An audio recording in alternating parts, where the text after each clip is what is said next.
तुर्की के वज़ीर ख़ारजा हाकान फ़िदान ने कहा है कि पाकिस्तान, सऊदी अरब और तुर्की के दिफाई मुआहदे का हदफ ईरान नहीं, रुकन ममालिक पर हमला करने तक कोई भी उसका हदफ नहीं। ये मुआहदा नेटो मुआहदे की तरह है। नेटो का आर्टिकल 5 इज्तिमाई दिफा का असूल है। एक रुकन पर हमला सब पर हमला तस्वुर होता है। तीनों मुल्क एक वजारती कमेटी बनाएंगे, उसका सेक्रेटेरिएट सऊदी अरब में होगा। कुछ तकनीकी मामलात हल हो जाएं तो मिस्र भी इसका हिस्सा बन सकता है।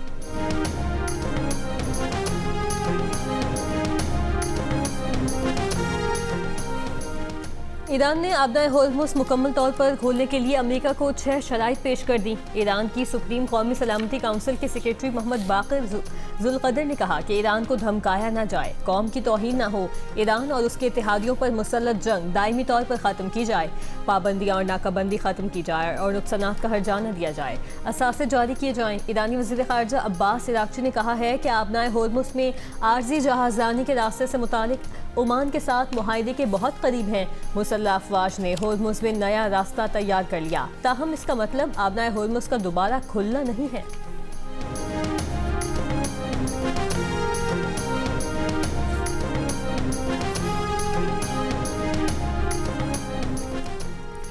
यमन की मुसल्लह फ़ौज का हूसी अक्सरियती तंजीम अंसारुल्लाह के खिलाफ फौजी कार्रवाइयाँ शुरू करने का ऐलान। यमनी फ़ौज का कहना है कि हूसियों ने यमनी मुसल्लह फ़ौज, फौजी ठिकानों और असलहा गोदामों को निशाना बनाया। ताज़ा कशीदगी के जवाब में कार्रवाइयाँ कर रहे हैं। हूसी ग्रुप का कहना है कि हूसी अहदाफ को निशाना बनाने की सऊदी मनसूबाबंदी में ताउन करने पर यमनी अफवाज पर हमले किए।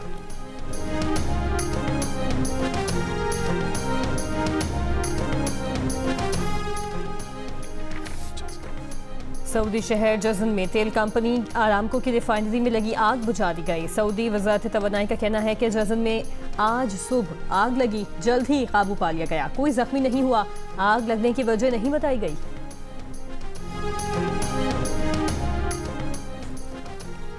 सदर मुमलिकत आसिफ अली जरदारी से वफाकी वज़ीर दाखिला मोहसिन नकवी की मुलाकात। ज़राए के मुताबिक लाहौर में होने वाली इस मुलाकात में सियासी सूरत हाल और दीगर अहम कौमी उमूर पर भी गुफ्तगू की गई।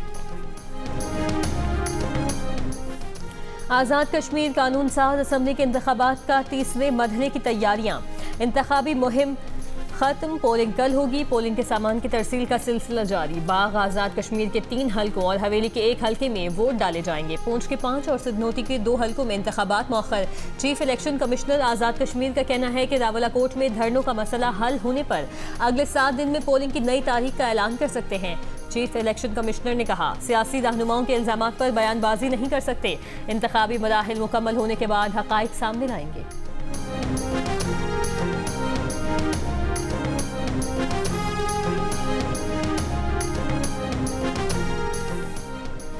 मीर रजा केस में तफ्तीश के लिए बनाई गई तहकीकाती टीम को हटा दिया गया। आईजी सिंध जावेद आलम ओढो के मुताबिक नई टीम तश्कील दे दी गई है। DIG crime branch Amir Farooqui team के सरबराह होंगे। पुरानी टीम को इब्तदाई मेडिकल रिपोर्ट आने के बाद तफ्तीश से हटा दिया गया था। मीर रजा के वालिदैन और वकील जबरान नासिर ने तहकीकाती टीम पर अदम एतमाद का इजहार करते हुए इसे तब्दील करने का मुतालबा किया था। इंसाफ की फरहमी के लिए मीर रजा के दोस्तों का शार फैसल पर एहतजाज।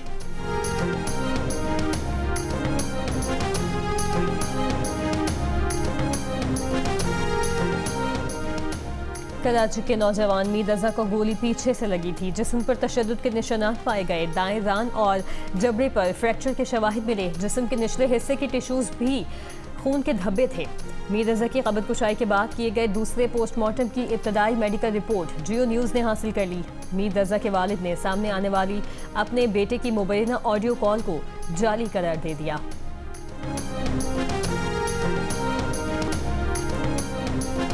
हमारे ज़राए ने बताया है कि गोली मारी गई थी। गोली की ट्रेजेक्ट्री ये बात साबित करती है कि मीर रजा अली को पीछे से गोली मारी गई थी। दूसरी बात ये साबित होती है मीर रजा अली को टॉर्चर किया गया था, बुरी तरह टॉर्चर किया गया था। तीसरा, सर और चेहरे पर जो निशानात थे वो इसलिए नहीं थे कि बॉडी डिकम्पोज हो गई थी। सर और चेहरे पर मुतादिद जख्मों के निशानात हैं, यहां तक कि उसकी पसलियां फ्रैक्चर्ड हैं, पसलियां टूटी हुई हैं मीर रजा अली की।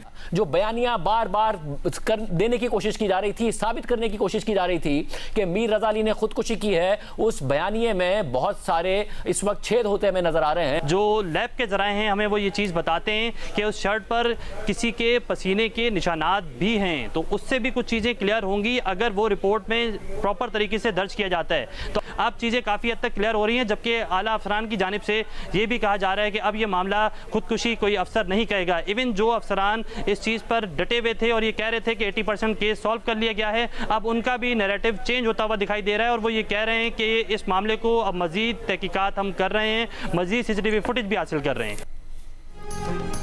मेडिकल बोर्ड बार बार क्यों बदला जा रहा था? कराची में हुए वाक़े पर हैदराबाद के डॉक्टर्स को मेडिकल बोर्ड में क्यों शामिल करने की कोशिश की गई?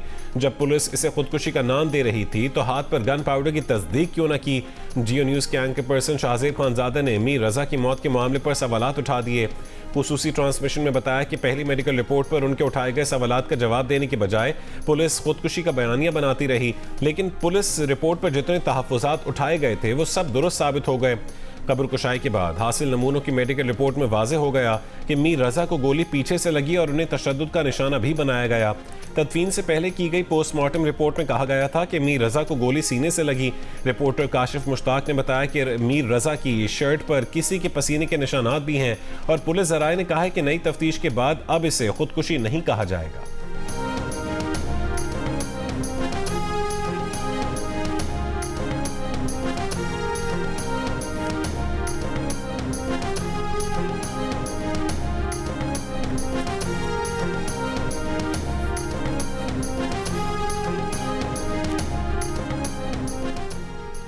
सवाल यह है कि मीर रजा केस में कौन पोस्टमार्टम बदलने को बोर्ड को बदलने की पुष्पनाही कर रहा है या कर रहा था? वफाकी वजीर ख्वाजा आसिफ का सवाल। ख्वाजा आसिफ ने सोशल मीडिया पर जियो न्यूज़ की खुसूसी ट्रांसमिशन का अक्स शेयर करते हुए सवाल उठाया कि कहीं नई रिपोर्ट पर तो कोई असरअंदाज नहीं होगा और इंसाफ के तकाज़ों को कौन पूरा करेगा? ख्वाजा आसिफ को जवाब देते हुए फवाद चौधरी ने कहा, पंजाब में 1100 लोग पुलिस ने मार दिए, उन पर ख्वाजा साहब ने बात करना मुनासिब नहीं समझा और सिंध में एक केस पर इतना दर्द दिल।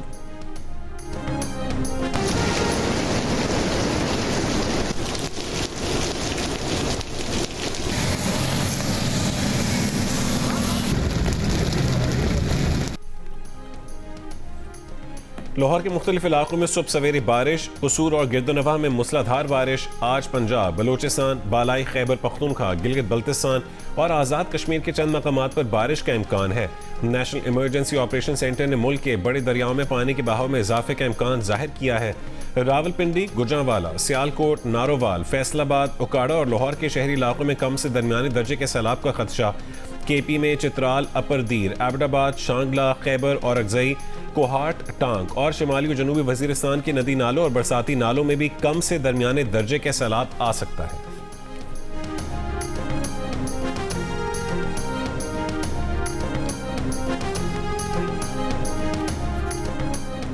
वफाकी वज़ीर दाखिला मोहसिन नकवी का लाहौर में अल्लामा इकबाल इंटरनेशनल एयरपोर्ट का दौरा। मुसाफिरों के इमिग्रेशन प्रोसेस का जायजा लिया। इमिग्रेशन प्रोसेस को तेज़ करने के लिए एयरपोर्ट पर तमाम काउंटर्स ओपन रखने के अहकामात। एक मुसाफिर की एजेंट की जानिब से रकम लेने की शिकायत पर केस डायरेक्टर FIA के सुपुर्द कर दिया। एजेंट की गिरफ्तारी का हुक्म। वज़ीर दाखिला ने कहा, टेक्नोलॉजी से इमिग्रेशन में आसानी हुई, जाली दस्तावेजात पर सफ़र करने वालों के खिलाफ शिकंजा सख्त किया गया।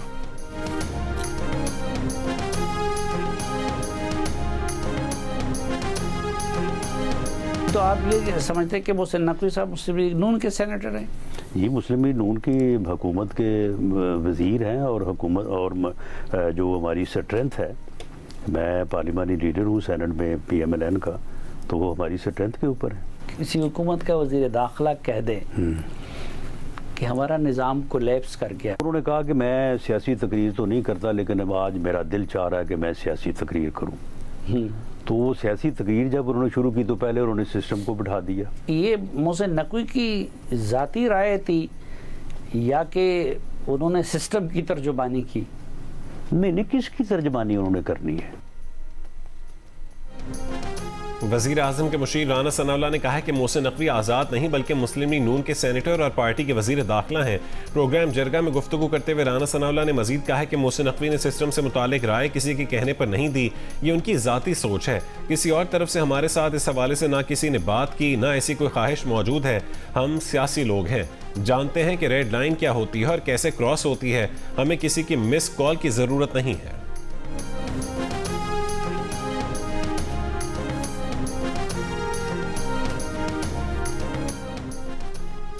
PTI के लॉन्ग मार्च का मकसद बानी PTI की रिहाई नहीं बल्कि उन तक रसाई है। रिहाई आइन और कानून के मुताबिक होगी। वज़ीर आला सुहेल आफरीदी ने लॉन्ग मार्च का मकसद वाज़ेह कर दिया। प्रोग्राम नया पाकिस्तान में खुसूसी इंटरव्यू के दौरान कहा 27 सितंबर के लॉन्ग मार्च को वो खुद लीड करेंगे। ये वन डे इवेंट नहीं होगा, इस्लामाबाद आकर वापस नहीं जाएंगे। वज़ीर आला खैबर पख्तूनख्वा ने बताया कि लॉन्ग मार्च का ऐलान PTI और तहरीक तहफ़्फ़ुज़ आइन पाकिस्तान के रहनुमाओं से मुशावरत के बाद किया। अलीमा खान भी तहरीक में साथ होंगी। लॉन्ग मार्च के लिए 1.5 माह बाद की तारीख देने के सवाल पर सुहेल आफरीदी ने कहा कि मौसम और तैयारी के लिए मुनासिब वक्त मिलने की वजह से 27 सितंबर की तारीख दी गई।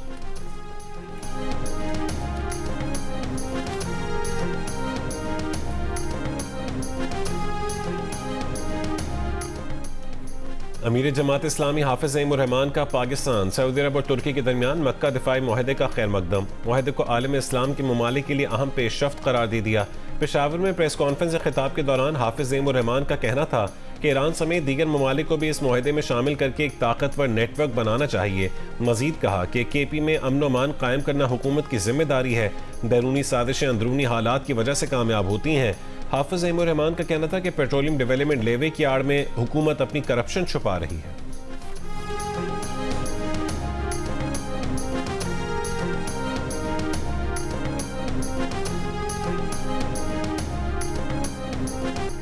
पाकिस्तान, सऊदी अरब और तुर्की के दरमियान मुश्तरका दिफाई मुआहदे की खुशी में इस्लामाबाद को सजा दिया गया। शाहराए दस्तूर पर पाकिस्तान, सऊदी अरब और तुर्की के परचम आवेजा कर दिए गए। अहम मकामात पर खुसूसी स्क्रीनें भी नस्ब। बैनरों और डिजिटल स्क्रीन पर पाकिस्तान, सऊदी अरब और तुर्की की क़यादत की तस्वीर नुमाया।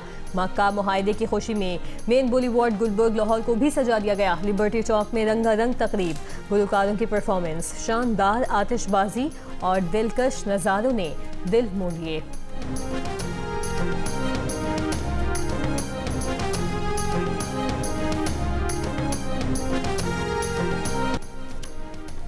यौम आज़ादी की तक़रीबात के सिलसिले में लाहौर में CM पंजाब आज़ादी साइकिल रैली का इनेकाद।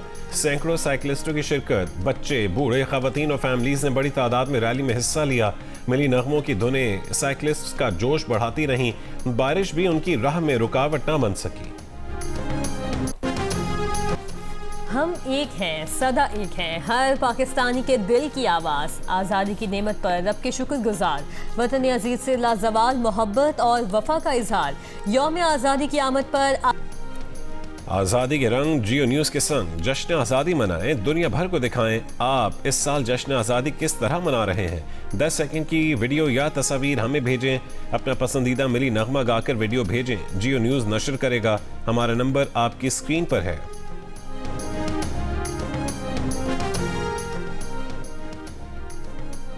पाकिस्तान क्रिकेट टीम इंग्लैंड के खिलाफ होने वाली टेस्ट सीरीज की तैयारी कल से शुरू करेगी। कौमी टीम का पहला ट्रेनिंग सेशन काउंटी ग्राउंड में होगा। Pakistan cricket team West Indies से 2 टेस्ट मैचेस की सीरीज खेलकर गुज़श्ता रोज़ इंग्लैंड पहुंची है। पाकिस्तान और इंग्लैंड के दरमियान 3 टेस्ट मैचेस पर मुश्तमिल सीरीज का पहला मैच 19 अगस्त से लीड्स में शुरू होगा।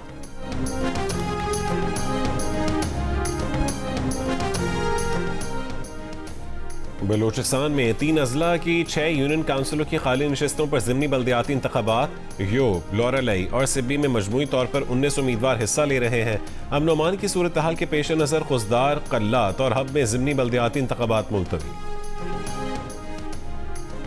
हैदराबाद में दरियाए सिंध में हुसैनाबाद के करीब 3 बच्चे लापता। रेस्क्यू हुकाम के मुताबिक बच्चों के कपड़े और जूते दरिया के किनारे पड़े मिले हैं। बच्चों की तलाश जारी।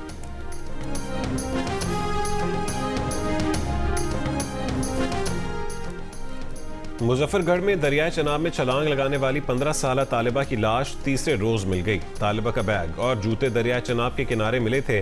चचा के मुताबिक मैट्रिक के इम्तिहान में तालिबा रियाजी के पर्चे में फेल हो गई थी। 6 अगस्त को स्कूल गई, वापस नहीं लौटी।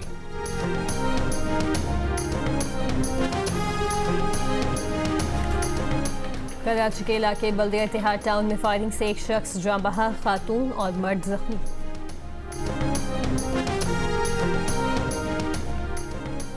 लाहौर में मेट्रो बस सर्विस 11 अगस्त से बंद किए जाने का इंदिया। निजी ऑपरेटर का कहना है कि मास ट्रांजिट अथॉरिटी ने अदालती हुक्म के मुताबिक 29 जुलाई तक ईंधन का इंतजाम नहीं किया। मेट्रो बसों को मजीद चलाना मुमकिन नहीं है। अपने माली वसाइल से मुतालिक पहले ही आगाह कर चुके हैं। मास ट्रांजिट अथॉरिटी के इंचार्ज उजैर शाह का कहना है कि हुकूमती हिदायत के बगैर कोई फैसला नहीं ले सकते, अगले हफ्ते अदालत में मौक़िफ़ पेश करेंगे।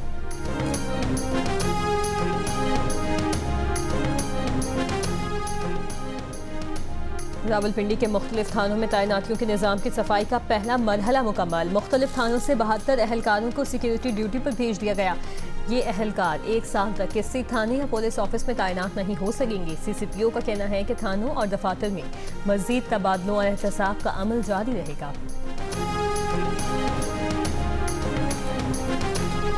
लिटरेचर पे भी किताबें चलती हैं, यहाँ पर लिटरेचर पे भी लोगों का इंटरेस्ट है, बट बुनियादी तौर पे जो किताबें हैं वो हिस्टोरिक हैं, पॉलिटिकल हैं और तरक्की पसंद जो है ना वो किताबें ज़्यादा फ़रोख्त होती हैं। हमने जो है एक कार जो आप कह लें कि मोबाइल जो लाइब्रेरीज़ हैं वो हमने की हैं और हमने मुख्तलिफ डिस्ट्रिक्ट्स में भेजी हैं। उसमें स्टोरी बुक्स हैं, वो हैं, तो बच्चे बड़े अट्रैक्ट होते हैं और वो उस बुक को लेते हैं। इसी तरह हमने यूनिवर्सिटीज़ में जो है बुक फेयर्स किए हैं, कॉलेजेस में बुक फेयर्स किए हैं और बड़ा पॉजिटिव रिस्पॉन्स मिला है। आज किताब से मोहब्बत करने वालों का दिन है। मोबाइल फ़ोन, सोशल मीडिया और ई बुक्स ने रिवायती किताब के फ़रोग़ को ज़रूर मुतासिर किया है। ताहम बलूचिस्तान में अब भी ऐसे अफराद की कमी नहीं जो नई किताब की खुशबू और वर्क पलटने के एहसास को अपनी ज़िंदगी का अहम हिस्सा समझते हैं। कोयटा में कायदे आज़म लाइब्रेरी समेत 4 सरकारी लाइब्रेरियाँ फ़ाल हैं। महकमे तालीम ने बच्चों को मुताले की तरफ राग़िब करने के लिए किताब गाड़ी भी मुतारिफ़ करवाई है।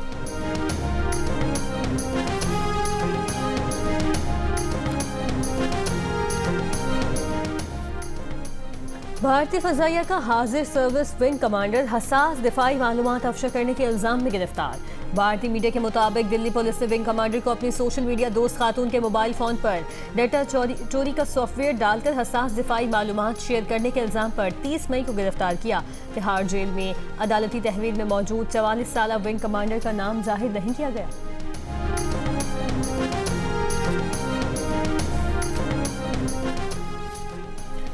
समुद्री तूफान डॉल्फिन से जापान के इलाके ओकिनावा में मुख्तलिफ हादसात में 6 अफराद जख्मी, 50,000 से ज़्यादा इमारतों की बिजली मुअत्तल। चीन की तरफ गामजन तूफान के इतवार की शाम चीन के मशरक़ी साहिलों से टकराने का इम्कान। चीनी महकमे मौसमियात के मुताबिक तूफान 162 किलोमीटर फी घंटा की रफ्तार से चलने वाली हवाओं के साथ चीन से टकराएगा। चीन के कई शहरों में तेज़ हवाओं के साथ मूसलाधार बारिशों का सिलसिला शुरू। शंघाई में शदीद बारिशों का ब्लू अलर्ट जारी, 70 मिलीमीटर तक बारिश होने का इम्कान। शंघाई के 2 हवाई अड्डों पर 1300 से ज़ायद परवाज़ें मनसूख।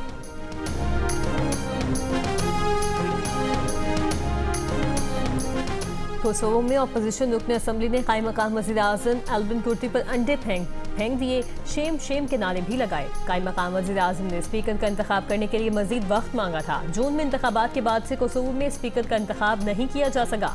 अपोजिशन जमातों का कहना है कि आईनी अदालत की जानिब से दी गई डेडलाइन खत्म हो चुकी है, इसलिए पार्लियामेंट का सेशन गैर आईनी है।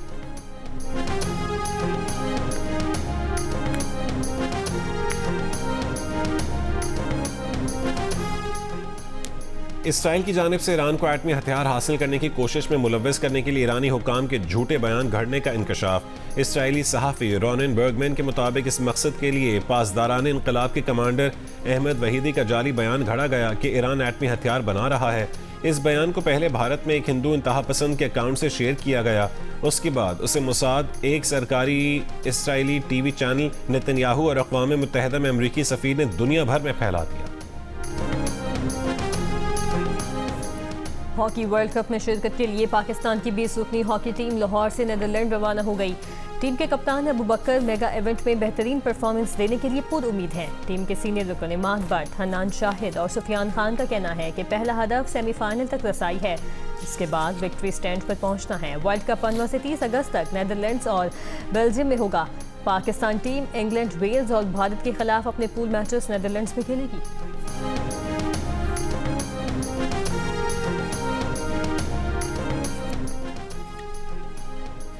नीदरलैंड्स की डेमी वॉलरिंग ने खवातीन के Tour de France cycle race का 8वां मरहला जीत लिया। शानदार कामयाबी के साथ येलो जर्सी पर भी कब्जा जमा लिया।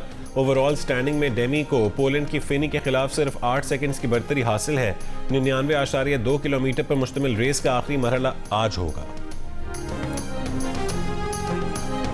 बरसात के बाद यहाँ के लोगों की जो खुशी है वो वाज़े नज़र आती है। कल्चर, यहाँ की चीज़ें वो हमें कनेक्ट कर रही होती हैं अपने आप से।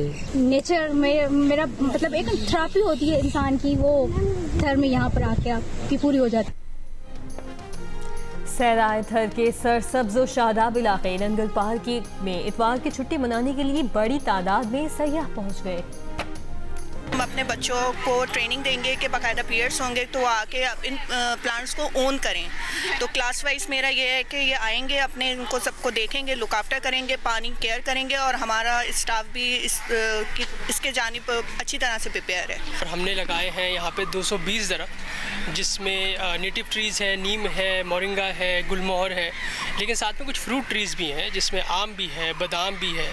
तो यहाँ हम आए हैं, हमने यूथ को इन्वॉल्व किया है, पब्लिक को इन्वॉल्व किया है, स्टूडेंट्स को इन्वॉल्व किया है, बिकॉज़ यही एक मकसद है कि हम जो फ्यूचर जनरेशन है उसमें भी वो सीड बो सकें जो एक आगे जाके एक दरख्त बन सके, एक पैराडाइम शिफ्ट आ सके।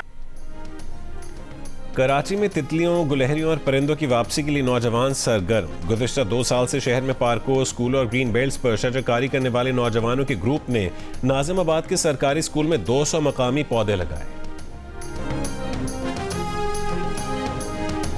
पिक्सल एंटरटेनमेंट और जियो टेलीविजन के इश्तराक से पेश किए जाने वाले रियलिटी शो में इस वीकेंड पर पाकिस्तान भर से आया हुआ टैलेंट कैसे नाज़रीन को हैरान करेगा, जानिए पाकिस्तान गॉट टैलेंट की आने वाली एक साथ में आज रात 10 बजे सिर्फ जियो पर। और पाकिस्तान आइडल के ग्रैंड फिनाले का आगाज। अब इतवार को क्वार्टर फाइनल मरहले में जबरदस्त मुकाबले देखने को मिलेंगे। सुरीली आवाजों का मुकाबला है और कोई किसी से कम नहीं। पाकिस्तान आइडल सबसे पहले जियो टीवी पर आज रात 8 बजे।